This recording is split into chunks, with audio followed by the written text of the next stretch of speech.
মাঙ্গের ছোড়াগুলো কি করছিল?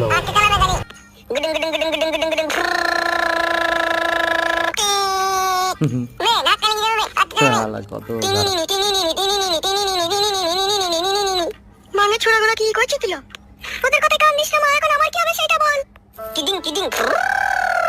তোর বাবা তো গিয়েছে খুঁজতে, আসুক না, বাড়ি এলেই তো তখন দেখতে পাবি। গাড়ি কত দূর গেল? আমার আর ভালো লাগছে না রে মা। এই পাতা কুকুর বেটা, মা মেঘু চুপ রে, কানের বুকা মেরে দিলে মা মেঘু যাইতে রে, চুপ।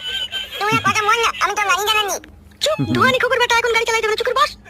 হ্যাঁ মা, যেটা তোকে বলছিলাম। হ্যাঁ মা বল।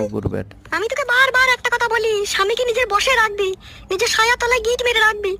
কিন্তু কে কার কথা শুনে? আমার কথা শুনিস তুই? গিট মেরে রাখার চেষ্টা করি রে মা, ও এমন পাতা কুকুর বেটা, ও গিট খুলে দিয়ে বেরিয়ে চলে যায়, তুই জানিস না ওকে? তাই আবার যাই লাইলো, তোর শ্বশুর পাতা কুকুর বেটাকে আমি গিট মেরে রাখিনি? হ্যাঁ, ওকে ছায়ার তলায় ভরে রেখে দিয়েছি আমি, যা বলবো